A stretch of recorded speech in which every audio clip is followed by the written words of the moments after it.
so much about our minds, so much about what we feel as meaning and value, that is a result of our entanglement with others. It's not that if we understood ourselves perfectly at the level of the brain, the result would be a total diminishment in our view of ourselves as wondrous and wondrously made. I mean, I think it would be, in some sense, it exalts our circumstance, and it would give us, whatever is true about us ultimately, it would give us a power to change our circumstance in ways that benefit us. I mean, people want to be happier. People want to be less burdened by unnecessary psychological suffering. How can we bring that about? Is delusion the only remedy? Delusion has its place. I mean, delusion actually works for some people some of the time, but it's not. It is a fragile remedy. Reality intrudes, and then your delusions are no longer helping you. And so it seems to me that we're continually going to be in a better position to figure out how to be happy together, and to see that our collaboration with one another is not zero sum. I mean, it's not like my happiness is predicated on your losing happiness. For the most part, as human beings, our happiness is predicated on us recognizing more and more of the time that we have a common project. And it seems to me that one of the challenges of science is to figure out how to focus us on that common project with the least amount of friction, with the least amount of unnecessary, divisive, sectarian loss of resources, essentially. And when you look at the difference between science and religion in the way they break down or fail to break down boundaries between people, I mean, science is the greatest force for the removal of conversational barriers we have ever hit upon. I mean, there is no such thing as American science versus Japanese science. There's no such thing as Jewish science versus Hindu science. I mean, there's just science, and at some level that has to be true of ideas generally. It has to be true of the ideas that cash out our moral intuitions and our deepest goals in life. So what's the mission statement of the Reason Project, which you're just starting, just very briefly? Yeah, it really is along these lines. The goal is to spread secular thinking and scientific knowledge in society, and to do that in a very multidisciplinary way. I mean, to do it in terms of organizing conferences and funding scientific research, but also to create documentaries and media events. And we have a very diverse board, from scientists like Steven Weinberg to entertainers like Bill Maher and writers like Ian McEwan and Salman Rushdie. I mean, my image is this is a problem of transforming the way people think about the human project and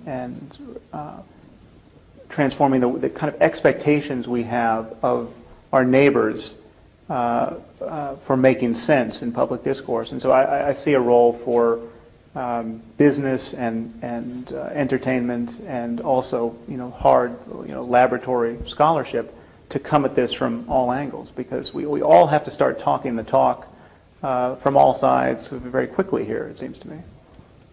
So what are the most salient mistakes you've made, and what did you learn from them? Well, I didn't learn much, because one salient mistake was to talk about MDMA in an interview. So yes, I had an interview with the LA Times, and it was on track to be your standard interview, and the mention of MDMA became the atheist has his mind blown on MDMA interview. Right. So don't do that again. Yeah. Okay. Well, I'm glad you avoided doing that again. You can see. That's really...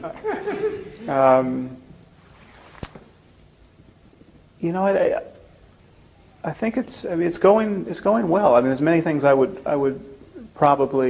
rethink, but I'm very grateful for how it has unfolded, and I feel like I've done everything in the wrong order. I published 2 books before I finished my PhD, and I mean, it's a weird, I'm in a weird position. That's what your advisor said to me as well. Right. So there's clearly a better way to, and a more efficient way to do some of these things, but I can't really complain. Ask yourselves, what is wrong with spending eternity in hell? Well, I'm told it's rather hot there, for one. Dr. Craig is not offering an alternative view of morality. Okay, the whole point of Christianity, or so it is imagined, is to safeguard the eternal well-being of human souls. I just want to kind of show you all how the sausage of faith gets made. Or at least argued for. I see 2 problems with what you just did, and okay. Perhaps you're aware of them.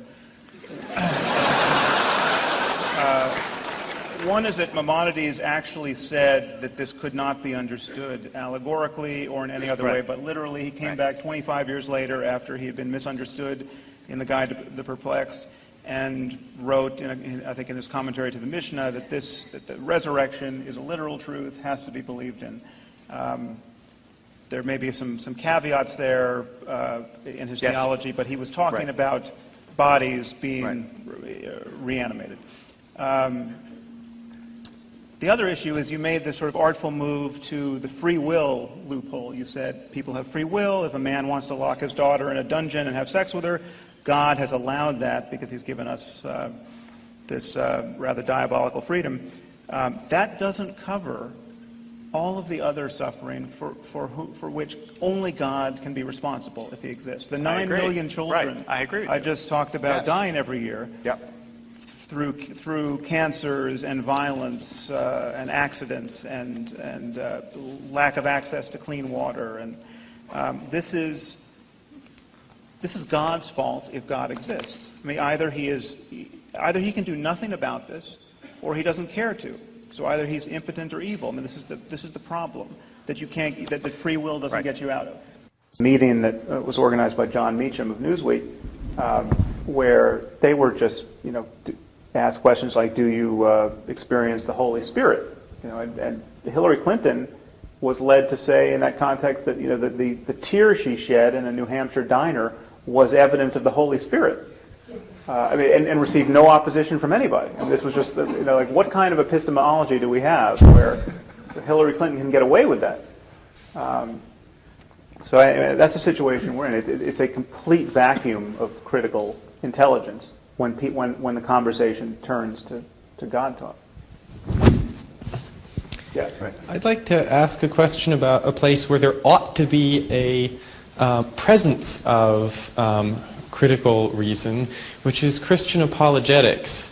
So there's a long Catholic tradition and a shorter Protestant tradition of Christian apologetics, and I'm wondering what your views are on that, and I assume you think that they've gone badly awry, and how did they manage to do it when supposedly they were using reason to underpin their faith? Well, the problem is just, are you going to hold certain claims off the table when you start playing the reason game? And it seems to me that most Christians, many very smart, intellectually sophisticated Christians, from Aquinas on down, can play a language game that is certainly attempts to be self-consistent and has all of the features of rational discourse that we admire, but it's in the context of, we're going to take as axiomatic the fact that the Bible was the sacred word of the creator of the universe. So how do we square the evidence of paleontology and all the rest with the fact that the Bible is the Word of God and Jesus is His Son and rose from the dead on the third day. That's the game that most Christians are playing. The Bible is never put in play. You know, we never see Christians looking. I mean, we don't see this because they tend to cease to be Christians if they actually do this. We never see them looking at the fossil record and at the wealth of evidence of pre-evolution coming from molecular biology and the distribution of animals across the Earth's surface. They never look at those facts and then come back to the Bible and say, well, what's given that this is the way the world is? What's the likelihood that an omniscient being described it this way? You know, I mean, then the Bible just falls apart. I mean, the Bible is not even close to being something that we should admire as a kind of a manual for existence in this place.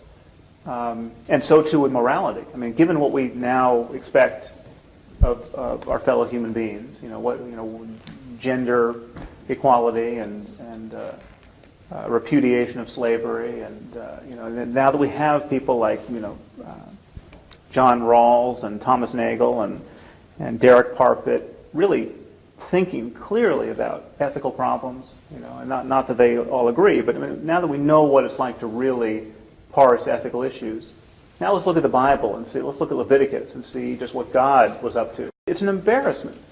It's just how could you do it with a straight face? It's not like there was nothing good in there, but I mean, things have gotten so much better, so it's what you keep off the table, and it's useful to point out that Muslims are able to do their reason game, and it's nullifying of Christianity. I mean, they have their whole story about why Jesus could not be the Son of God. That's right there. That's those are mutually incompatible worldviews, and they're playing the same game. He engineered the circumstance of their deaths in ignorance of revelation, and then he created the penalty for this ignorance, which is an eternity of conscious torment in fire. Okay, on the other hand, on Dr. Craig's account, your run-of-the-mill serial killer in America, okay, who spent his life raping and torturing children, need only come to Jesus on death row, and after a final meal of fried chicken, he's going to spend an eternity in heaven after death. Okay. One thing should be crystal clear to you. This vision of life has absolutely nothing to do with moral accountability.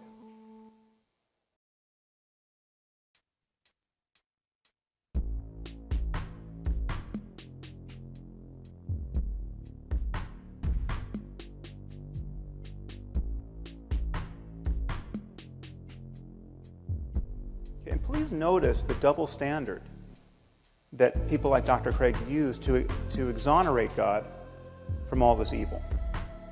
Okay, we're told that God is loving and kind and just and intrinsically good.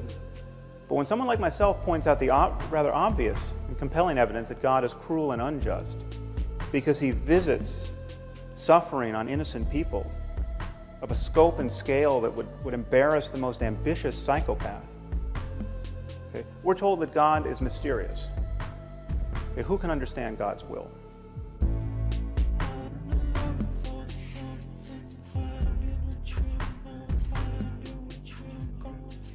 Something good happens to a Christian. He feels some bliss while praying, say, or he sees some positive change in his life, and we're told that God is good. Okay, but when children by the tens of thousands are torn from their parents' arms and drowned, we're told that God is mysterious. Okay, this is how you play tennis without the net. Okay, and I want to suggest to you that it is not only tiresome when otherwise intelligent people speak this way, it is morally reprehensible. This kind of faith is the perfection of narcissism. I mean, God loves me, don't you know? He cured me of my eczema. Given the misery that's being imposed on some helpless child at this instant, This kind of faith is obscene. Okay, to think in this way is to fail to reason honestly or to care sufficiently about the suffering of other human beings. We're being offered a psychopathic and psychotic moral attitude. It's psychotic because this is completely delusional. There's no reason to believe that we live in a universe ruled by an invisible monster, Yahweh. But it is psychopathic because this is a total detachment from the well-being of human beings. This so easily rationalizes the slaughter of children. Okay, it allows perfectly decent and sane people to believe by the billions what only lunatics could believe on their own. Well, I actually never used the word atheist in The End of Faith, and I never thought to not use it. I simply didn't think of myself as an atheist. I didn't use the word, in the same way that I don't think of myself as a non-astrologer. You know, no one has to wake up in the morning and repudiate astrology by accepting the identity as a non-astrologer. And there's no one virtually no one believes in Zeus, and we haven't defined ourselves in opposition to paganism. We're not non-pagans. And I think it's also useful to point out that every devout Christian stands in the same relationship to Hinduism or to Islam as I do. I mean, the Christians look at what's going on in Muslim discourse. They look at the claim that the Quran is the perfect word of the Creator of the universe, and they are not persuaded. And that's all my atheism consists of. I'm not persuaded by these patently ridiculous claims, and I am persuaded by the evidence that these people are part of a culture that is designed to not look critically at its own discourse. And so Christians can see that of Islam. They can point out the errors of thinking there. They just don't point it out in Christianity. From my point of view, I don't think, this is where I may differ from some of my colleagues, I don't think the word atheism ultimately is necessary or even useful, and I think it's actually, in the end, harmful, because the rejection of absurdity is much bigger than atheism. I mean, it is science. You know, reason is much bigger than atheism. And having standards of evidence and argument is much bigger than atheism. And that's all we need to repudiate most of what most people do most of the time in the name of religion. I mean, really, on my account, religious faith is really the permission people give one another to believe things strongly without evidence. And we recognize that to be pathological in every other area of our lives. We simply have been lulled into thinking that the game must change when you talk about meaning and values and morality and what happens after death. And I think that is, we're paying the price for that in rather astonishing ways. Yeah, you said a belief is a lever that once pulled, lever that once pulled moves almost everything else in a person's life. Insofar as it's actually believed. Yeah. I mean, and this is, again, there's a difference between professing a belief and really believing what you profess. And we have to acknowledge that. I mean, the poll results that are almost all we have to go on are astonishing. The fact that 71% of Americans believe Satan literally exists and leads people to sin. A similar number thinks Jesus is going to return physically and rapture all the good people. The fact that it can't be that 71% really believe these things, but some significant percentage do. And so, but the distance between what people profess and what actually moves them moment to moment in their lives, we just have to acknowledge that it's there, and we're more concerned about the people who really are making decisions on the basis of a notion that prayer works, for instance. I mean, you take the current nominee for the vice presidency in the Republican ticket, Sarah Palin. What does she believe about the efficacy of prayer? It really matters. If she believes that it works on any level, that seems to me to be a bad thing when it comes time to decide when to go to war or not to go to war. And I think many Americans clearly believe that it works on some level, and we know a lot about the way they cherry pick evidence, and the kinds of selection biases that allow them to, in their own lives and in reading the newspaper, come to believe that prayer is working. But we know it doesn't work. Hurricane Katrina came in and wiped out a community, 90% of whom believe in the power of prayer.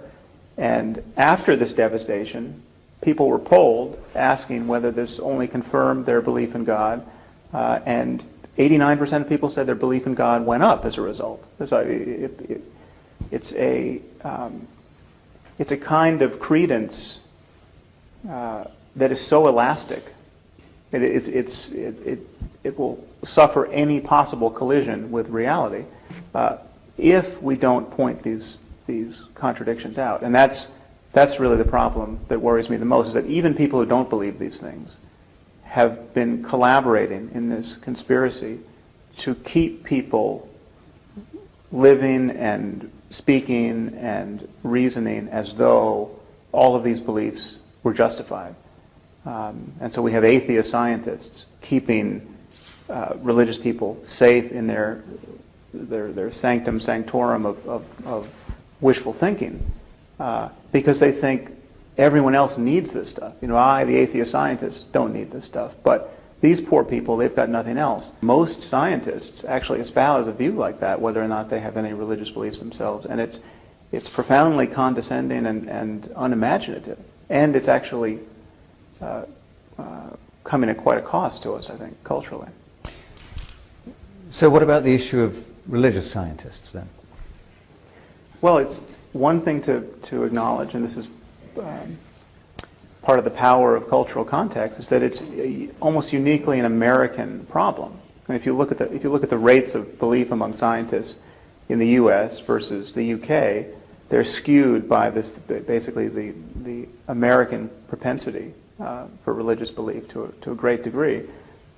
It's also worth pointing out that science, even in America, really does knock down religious belief considerably. I mean, we have 90% of people believing in God in the general population, and 40% of scientists.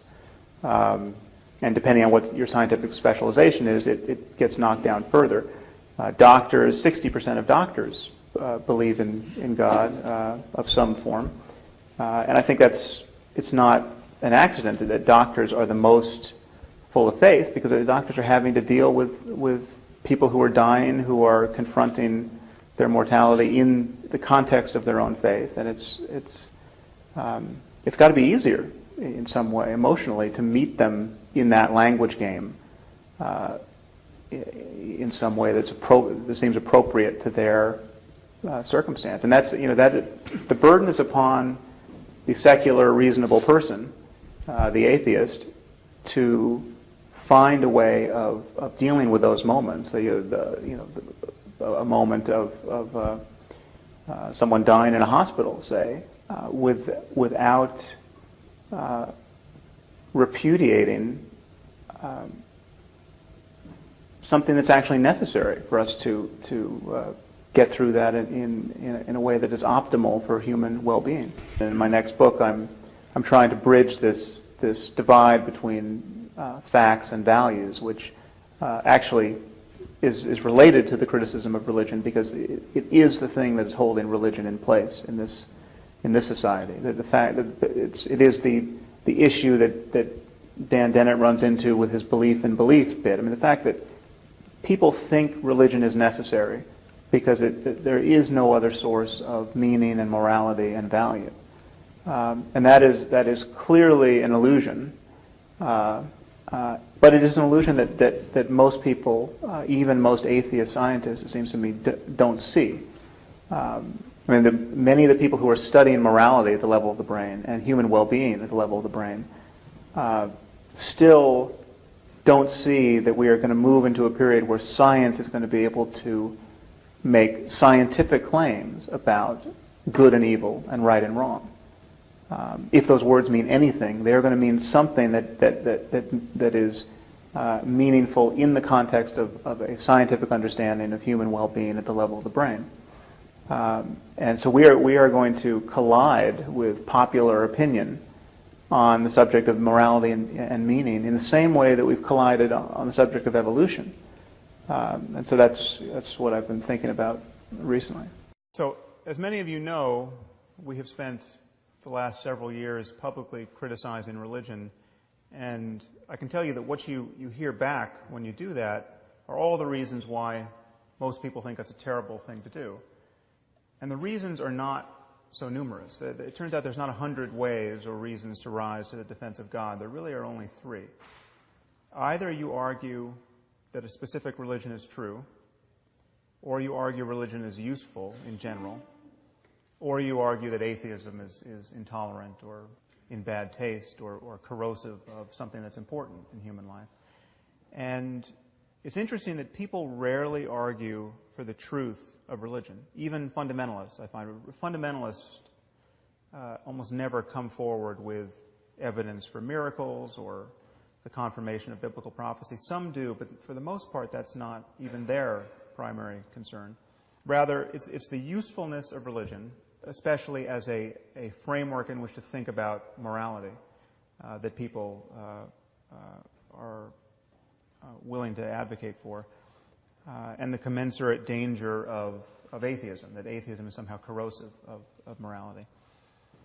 Now, the first thing to notice is that as an argument for belief in God, that is not only a bad argument, that's actually a non sequitur. I mean, religion could be useful, but completely empty of content. It could function like a placebo. And beliefs, really, you can't believe something or shouldn't be able to believe something merely based on its utility. Beliefs are not like clothing. You can't adopt them on the basis of comfort or utility. But people of faith, really to a man, are worried that unless we have a universal moral framework, unless we have a sense that words like good and evil and right and wrong actually mean something, then humanity will lose its way. And I actually share that fear. And I should point out that not all atheists do, but I do. And I want to tell you when this concern was first seared onto my brain. I was at a meeting at the Salk Institute. I believe it might have been one that Richard was at as well. And I gave a talk about morality, and I argued, as I will here tonight, that morality must relate at some level to questions of human and animal well-being. And the moment we admit this, we can see that certain moral codes are in fact worse than others. And I cited as an example the misogyny and sadism of the Taliban as an example of an orientation that was obviously less good than others. And at the end, another invited speaker approached me and said, how could you ever say, from the point of view of science, that forcing women to wear burqas is wrong? And I said, well, because the moment you admit right and wrong has something to do with human well-being, then it's obvious that forcing half the population to live in cloth bags and beating them or killing them when they try to get out is not a good way of maximizing it. And she said, well, that's just your opinion. And I said, okay, well, let's make it easier. Let's say we found a culture that was removing the eyeballs of children, every third child, say. Would you then agree that we'd found a culture that was not perfectly maximizing human well-being?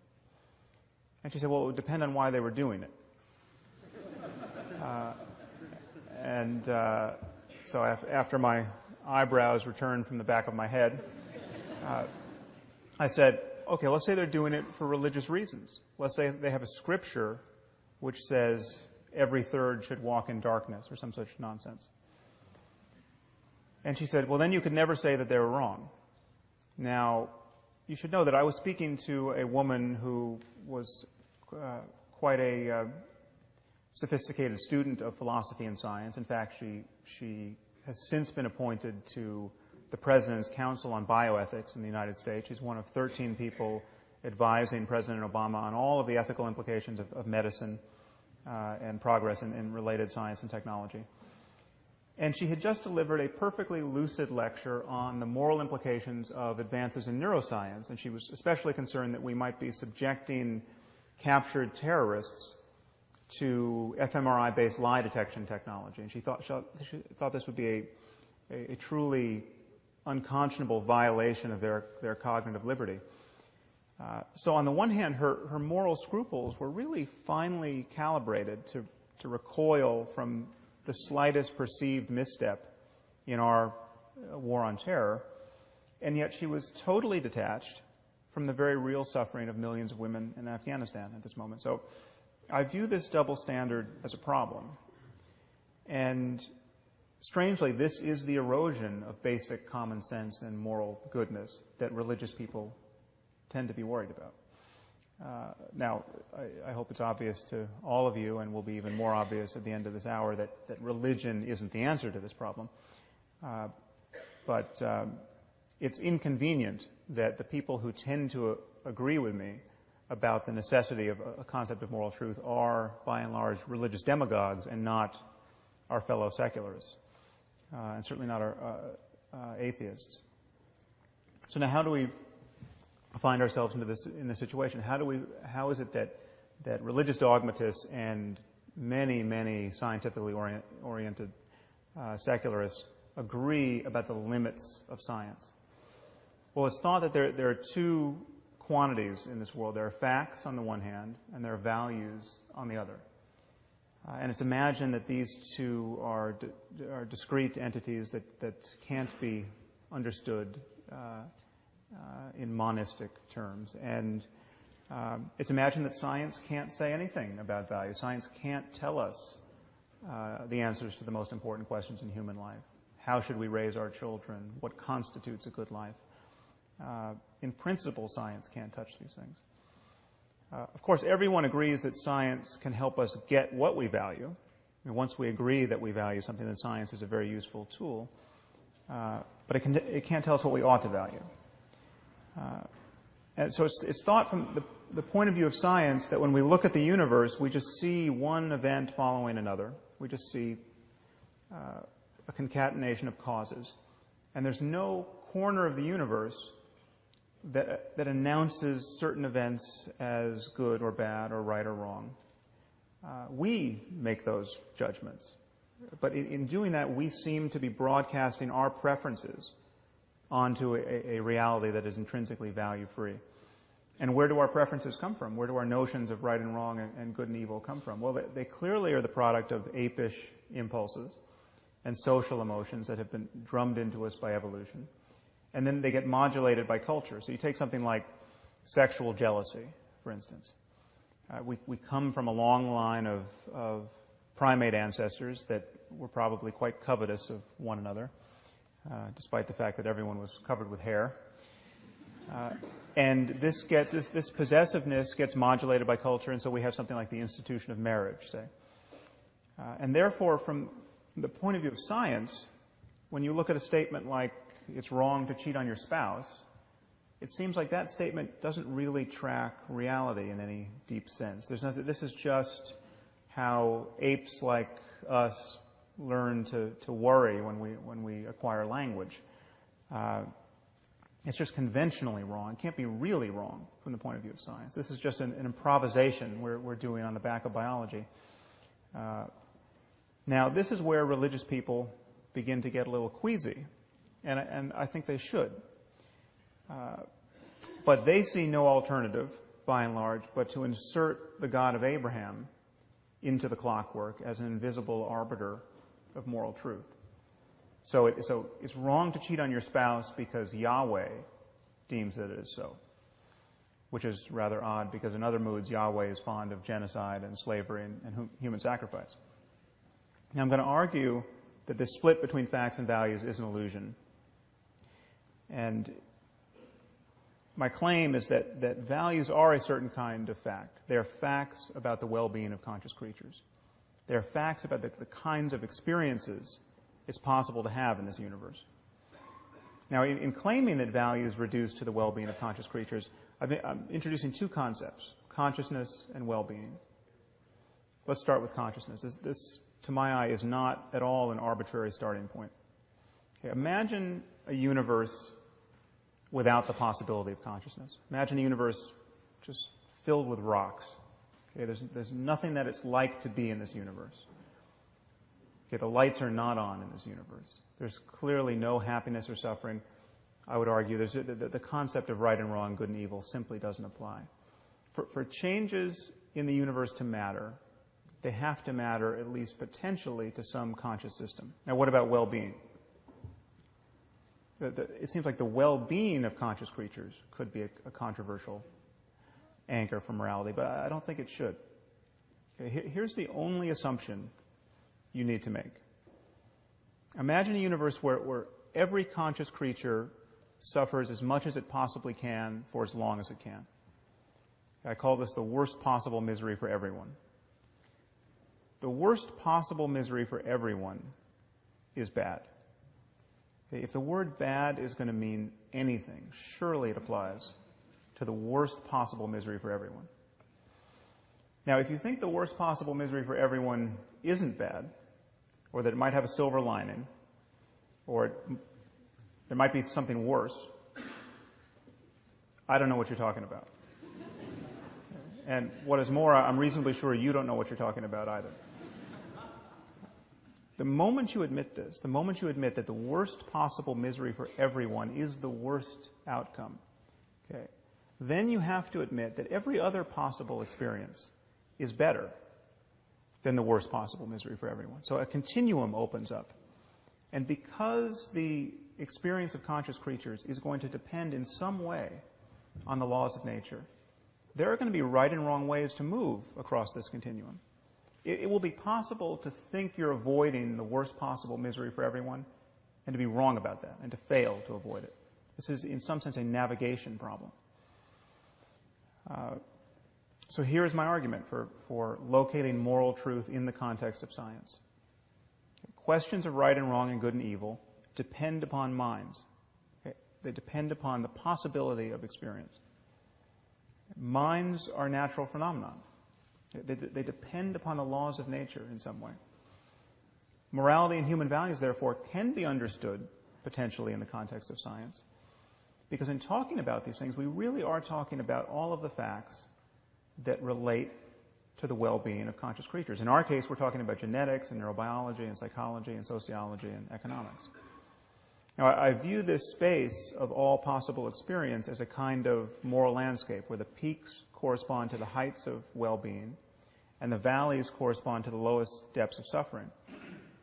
And one thing that to drop out of this analogy is the possibility of there being multiple peaks. Maybe there are many different but morally equivalent ways for, in our case, human beings to thrive.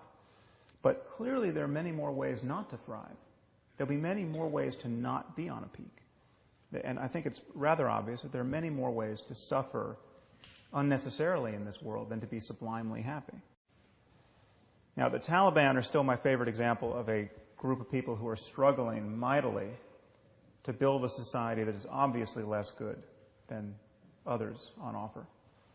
The average lifespan for women in Afghanistan is 44 years. Okay, they have a literacy rate of 12%. They have almost the highest fertility rate in the world and almost the highest infant and maternal mortality in the world. This is one of the best places on earth to watch women and infants die.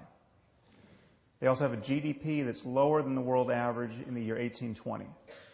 So it seems to me patently obvious that the optimal response to this situation, which is to say the most moral response, is not to throw battery acid in the faces of little girls for the crime of learning to read. Now, I think this is common sense to everyone in this room, and common sense it should be to everyone in the civilized world, except if you happen to be a bioethicist working on the President's Council at the moment. But this is also of necessity a claim about biology and psychology and sociology and economics. It is not unscientific to say that the Taliban are wrong about morality. In fact, we have to say this the moment we admit we know anything at all about human well-being. Now, some people with a little philosophical training may begin to wonder, well, who's to say that if a father wants to burn his daughter's face off with battery acid, he's wrong in any objective sense? Okay, who's to say we should value the well-being of little girls? Who's to say that the father doesn't have an alternate but also legitimate conception of well-being. Now, moral skeptics of this kind invariably cite David Hume's famous distinction between is and ought. The notion is you can't get an ought from an is, which is to say that science can only give us a descriptive account of the way the world is, and there's no way to move from that account to an account of how the world ought to be. Now, I happen to think this is a trick of language. This notion of ought, this falls very much into Wittgenstein's notion of philosophy as a battle against the bewitchment of our intelligence by means of language. And people are mightily bewitched by words like ought and should and moral duty. Now, to ask whether we ought to avoid the worst possible misery for everyone, on my view, is nonsensical. If we ought to do anything, if we should do anything, if we have a moral duty to do anything in this universe, it's to avoid the worst possible misery for everyone. Okay, there's no notion of ought that reaches deeper than the imperative of avoiding the worst possible misery for everyone. Okay, it doesn't make sense to say, well, I would have avoided the worst possible misery for everyone, but I actually had other priorities. Okay, there's no space for those other priorities to occupy. Or so I argue. Now, many people imagine on Hume's account that science is bound to be merely descriptive, and therefore one person's values can only trump another person's values by seeking consensus. All you have are differing opinions. And all such opinions are in principle on par. But this isn't true. There are many ways for my values to be wrong. But they can be wrong with respect to deeper values that I hold, or would hold if I were only a deeper person. My values can be objectively bad guides to finding happiness in this world. I can value things that will reliably make me miserable, or make those I love miserable. So things can be right or wrong independent of a person's current values. Now, some of you might worry that I haven't defined well-being with sufficient precision. How can this loose concept be the ground out of which we talk about moral truth? Well, consider by analogy the notion of physical health. Okay. Physical health is very difficult to define, and its definition seems to always be only contextually true. Now, physical health is you can expect to live to be 85, 90 without Alzheimer's. 100 years ago, you could expect to live to the ripe old age of 40 or 50. Okay. It changes, and it could change to a great degree in the future. What does health mean? So it has something to do with not always vomiting. It has something to do with not being in excruciating pain. These are very loose criteria for health. And yet this does not make the concept of health vacuous at all. It certainly doesn't make it merely the product of culture or merely the product of personal whim. And notice that no one ever attacks the philosophical underpinnings of medicine with questions like, well, who are you to say that not always vomiting is healthy?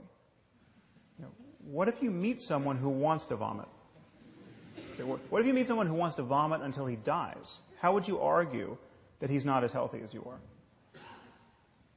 Okay. Yes, the very notion of health contains certain values. This does not make medicine unscientific. Okay. And I would argue that in talking about morality, we are actually talking about psychological health and the health of societies. The truth of this fact-value issue actually reaches deeper than that, because science has always been in the values business. We simply cannot speak about facts without embracing certain values. It's not that you can't get an ought from an is. You can't get an is without embracing certain oughts. You can consider the simplest statement of scientific fact. Water is 2 parts hydrogen and 1 part oxygen. Okay, this seems to be as value-free an utterance as human beings ever make. Okay, but what do we do when someone doubts the truth of this proposition? What if someone comes forward and says, well, I'm sorry, but that's not how I choose to think about water? Okay, what if someone says, I'm a biblical chemist and I read in Genesis 1 that God created water before he created light, which in fact it says in Genesis 1. So, therefore, there were no stars to fuse hydrogen and helium into heavier elements like oxygen. So there would have been no oxygen to put in the water. So God either there's no oxygen in water, or God made special oxygen. And I don't believe he'd do that, because that would be biblically inelegant. Okay. What could we possibly do with such a person? Okay. All we can do is appeal to scientific values. Okay. And if a person doesn't share those values, the conversation is over. Okay. We must appeal to the value of understanding the world, the value of evidence, in this case, some hundreds of years of evidence in chemistry, the value of logical consistency. Much of what we believe about the world is predicated on the validity of our beliefs about the structure of water. If someone doesn't value evidence, what evidence are you going to provide that proves they should value it? If someone doesn't value logic, what logical argument could you invoke to prove that they should value logic? And I think the split between facts and values should just look bizarre on its face. Because what are we really saying when we say that science can't be applied to the most important questions in human life? We're saying that when we really relinquish our biases, when we make every effort to get behind our wishful thinking and self-deception, when we rely most clearly on honest observation and sound reasoning, when intellectual honesty is at its peak, well then that has no application whatsoever to the most important questions in human life. That's precisely the mood you cannot be in to answer the most important questions in human life.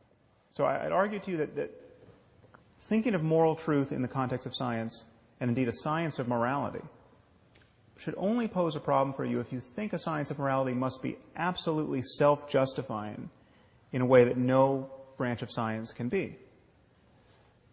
Okay, a science of morality based on a concern for well-being would be on the same footing as a science of medicine based on a concern for health, or indeed any other science that has to assume certain axiomatic assumptions. There are many questions you could ask that are actually good questions.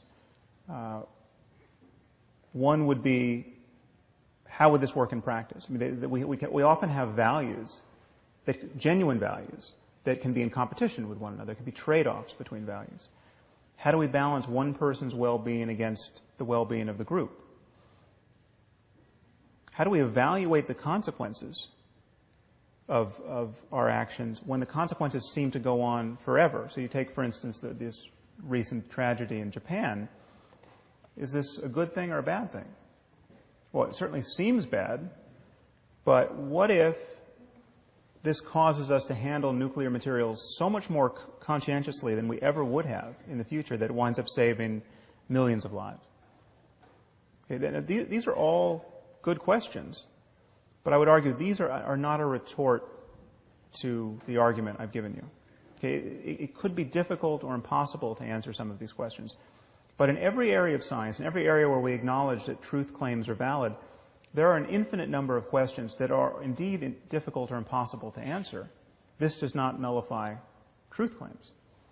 I mean, this is my favorite example of the moment is how many birds are in flight over the surface of the earth. Okay, we don't know, we can't know, we will never know, and in fact it just changed.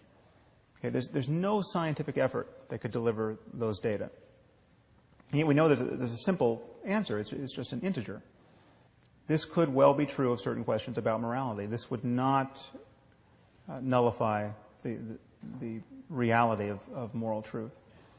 So in closing, I just want to remind you of why religion can't be the answer to the question of moral truth. Well, first, there's just the simple fact that all of our scriptures were written by people who, by virtue of their placement in history, had less access to scientific knowledge and what is now basic common sense than any person in this room. In fact, there's not a person in this room who has ever met a person whose worldview is as narrow as the worldview of Abraham or Moses or Jesus or Muhammad. These people knew nothing, next to nothing, that is now of the facts that are now relevant to us in the 21st century. They knew nothing about the origins of life, the relationship between mind and brain, They didn't know that mental illness was even a category of human suffering. They knew nothing about DNA or viruses or computation or electricity. None of this is in Scripture. Okay, they had no idea why people got sick and died. I mean, unless you saw someone stabbed with a spear, you had no idea why they died. And in moral terms, with a few notable exceptions, most of these people were no wiser than your average Afghan warlord today.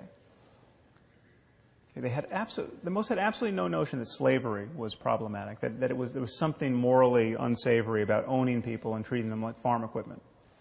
Okay, Jesus and his apostles couldn't see that slavery was worth condemning.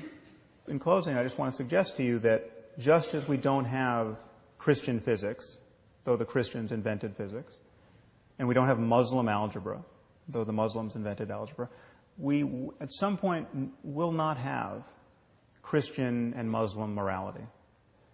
Okay, the truth has to float free of these provincial ideas.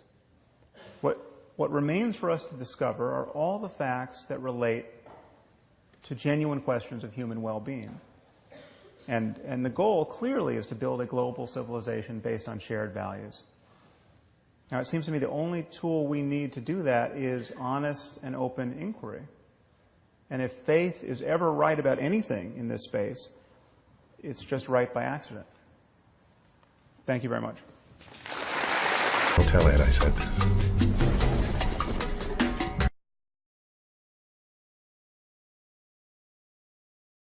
The title chapter of the book, Death by Black Hole, comes from a section called, it's called When the Universe Turns Bad.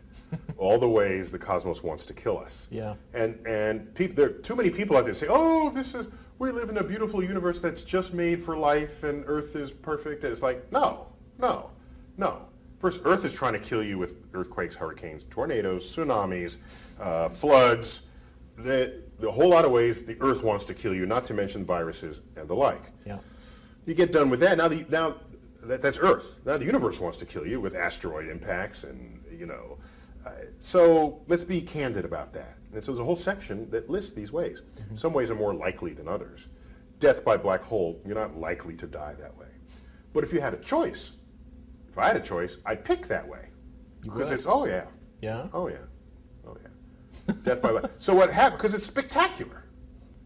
If you had the choice of getting hit by a car, falling off a cliff, or falling into a black hole, I'm taking the black hole. Okay, now why? Oh, just because it's intriguing. Okay. It's a one-time experiment, obviously, because you're not coming back. Nor will you really get to tell anyone else about it. So it's for your own enlightenment in these last few moments of life. You have not fully expressed your power as a voter until you have a scientific literacy in topics that matter for future political issues. This requires a base level of science literacy that I don't think we've achieved yet.